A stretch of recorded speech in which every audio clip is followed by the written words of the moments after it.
Halo para sobat Wibu, kembali lagi bersama aku Wibu Des.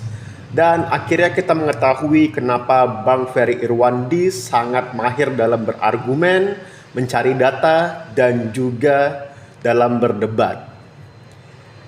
Ya, benar. Tidak lain dan tidak bukan adalah karena Ferry Irwandi adalah seorang tim Onodera. Jadi, apa itu tim Onodera? Tim Onodera itu adalah salah satu dari dua faksi militan di perang besar Waifu Nisekoi.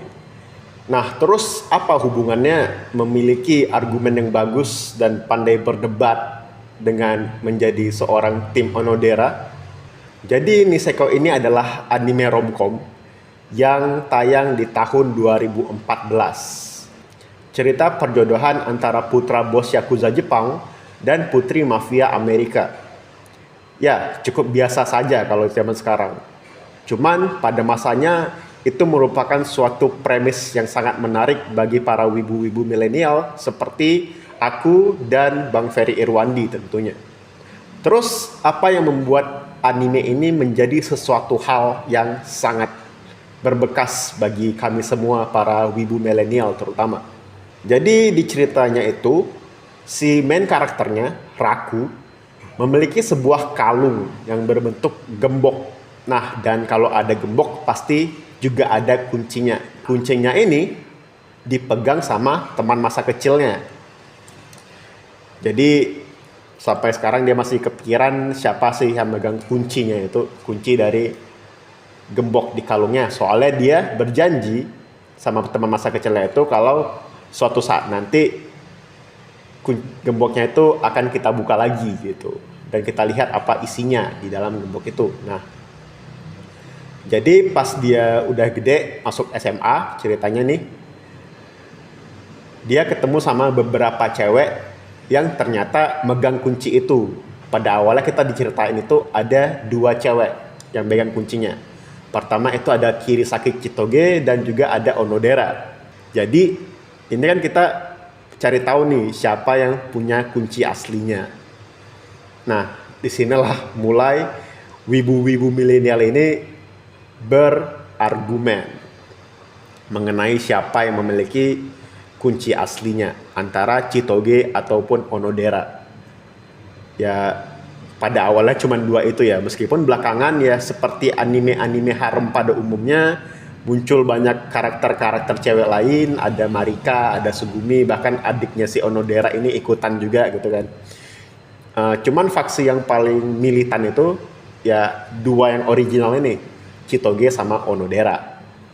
Nah, yang fans dua original ini mulailah berargumen kan di awal-awal cerita itu diantara dua cewek ini siapa yang megang kunci yang asli.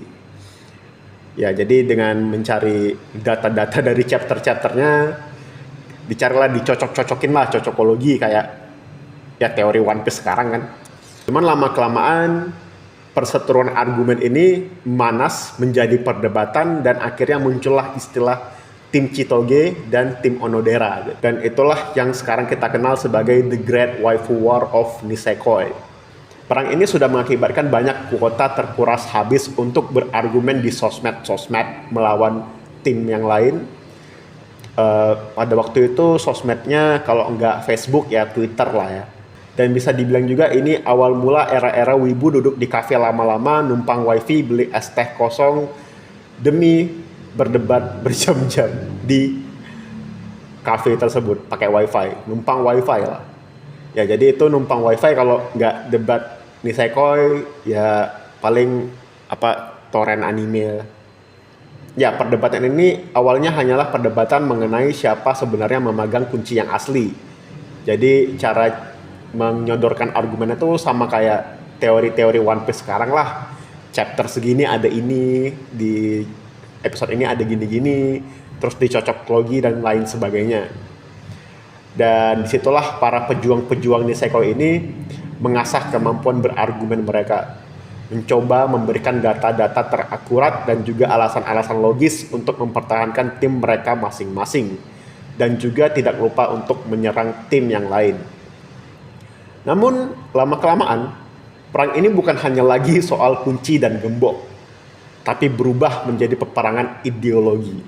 Ideologi mengenai traits atau sifat-sifat waifu mana yang lebih cocok untuk dijadikan pasangan.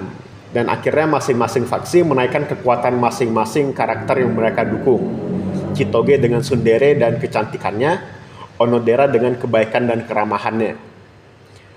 Dan tentu terus ada penyerangan terhadap satu sama lain, dan muncullah istilah baru seperti gorila ataupun tim tukang kue, di mana gorila diperuntukkan untuk menyerang Chitoge yang memiliki kekuatan fisik yang hebat, dan tukang kue diperuntukkan untuk Onodera yang emang tukang kue.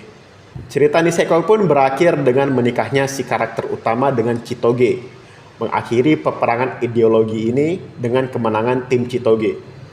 Namun tidak dapat dipungkiri bahwa tim Onodera memenangkan peperangan kunci dan gembok, karena Onodera lah sebenarnya yang memegang kunci yang asli. Dengan hasil itu, kedua belah pihak mendeklarasikan kemenangan mereka, dan perjuangan itu takkan pernah kami lupakan.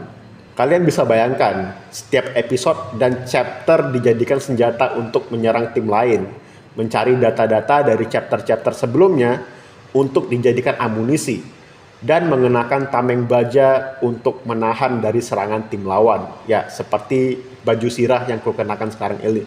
Wajar saja Bang Ferry Irwandi bisa berargumen setajam itu dan juga berdebat dengan santai. Ya, kenapa aku bisa menceritakan semua ini? Karena aku ada di sana pada saat itu. Baju zirah yang kukenakan sekarang ini adalah saksi hidup perjuangan kami semua. Dan sampai sekarang, tidak pernah ada peperangan waifu yang sehebat peperangan waifu Nisekoi. Mau kalian bilang Alliong lah, mau kalian bilang Rem versus Amelia lah, tidak ada yang bisa mengalahkan panasnya peperangan waifu Nisekoi pada saat itu. Perang ini sudah mematri banyak pejuang, para netizen handal, dan karena itulah kalian para wibu-wibu muda, pelajarilah sejarah ini dan tonton Nisekoi sekarang.